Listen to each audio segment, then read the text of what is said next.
Bloomberg News.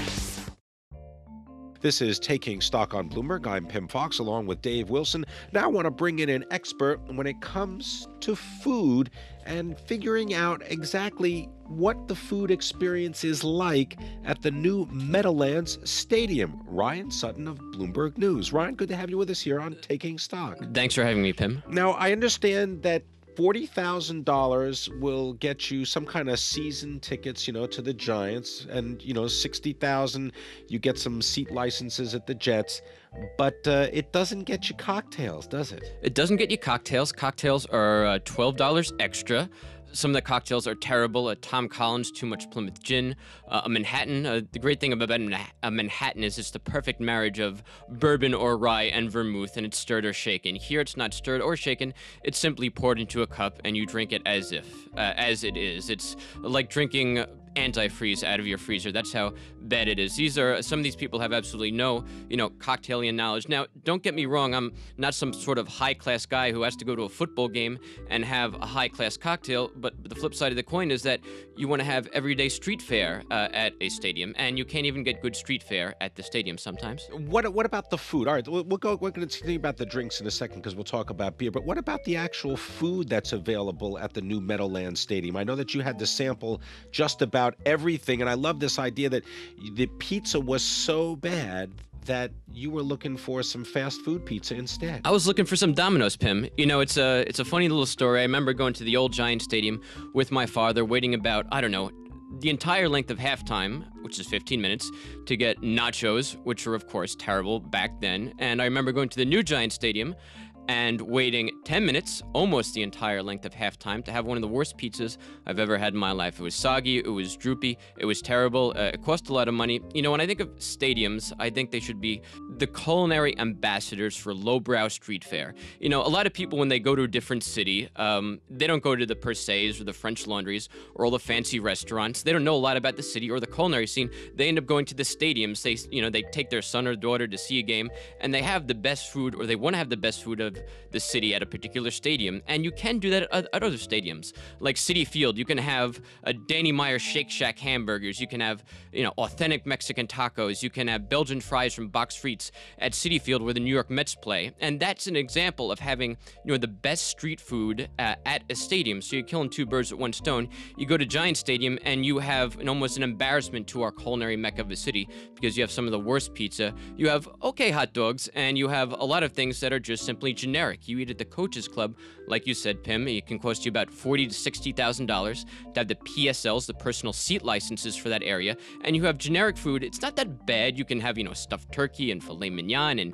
skirt steaks, but it's the same food you can get at any hotel anywhere in the country. So it's disappointing from, does this really represent our city? Which I don't think it does to a certain extent.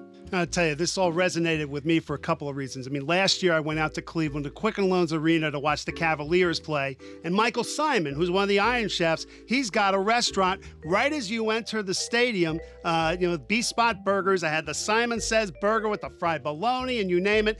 And on the other hand, a couple of weeks ago, I was at a Giants preseason game. I had some forgettable sandwich and potato salad cube. The potatoes were barely cooked, and get this, no forks. That's incredible. And I had a similar experience at my second preseason game. I went to 3 preseason games, paid for all of them, so I wasn't granted any freebies by the stadium.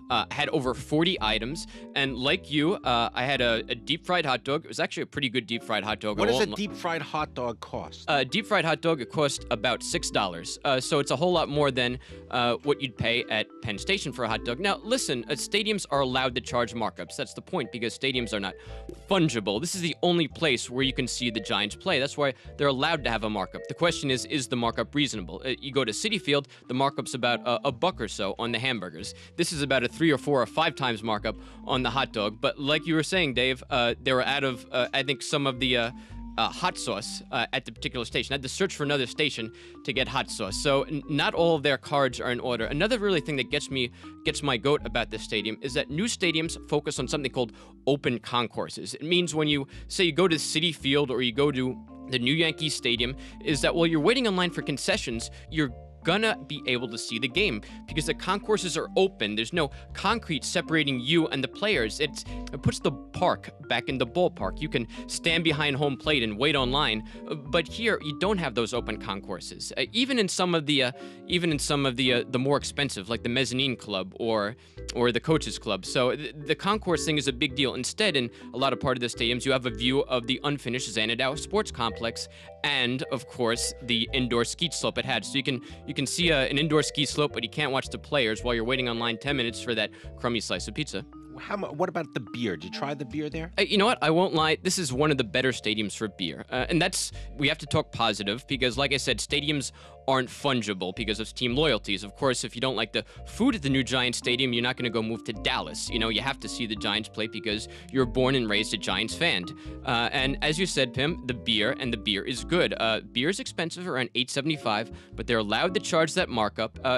And like I said, some of the better beers, it's easier to find dark beer here than a lot of the other new stadiums. Thing is, you have to buy your good beer or any beer early on in the game. Say you want, I don't know, a Hogarten right after the end of halftime. If you're in the general concessions area, you can't have it because they stop beer sales after halftime for general concessions. You're a little bit luckier if you've paid the extra money to be in the coaches club or the mezzanine club. You can order a beer or a wine or a cocktail up until the end of the third quarter, and I can assure you they are extremely strict about that limit too. I tried to get a beer on tap right after the end of the third quarter. I didn't know about the rule. The manager allowed it, but the thing is they had already turned off the taps in that part of the stadium and probably the rest of the stadium as well, which is unfortunate. What's absolutely crazy, of course, is the fact that there's this discrepancy between when you can buy a beer between the general concessions and the higher class areas of the stadium. Of course, if the owners of the Meadowlands went to any New York City nightclub, they'd be absolutely aware that rich people can behave just as poorly after drinking too much alcohol as, you know, everyday people. So again, it's unfortunate that you can only buy alcohol up until the end of halftime for general concessions and up until the end of the third quarter for the mezzanine club and the coaches club. All right, I'm going to thank you very much, Ryan Sutton, Bloomberg News, giving us the lowdown on the new Meadowlands Stadium and their food. Hear more Bloomberg News reports on the Bloomberg Terminal at AV Go, on Bloomberg Television, and on Bloomberg Radio. Copyright Bloomberg LP 2010.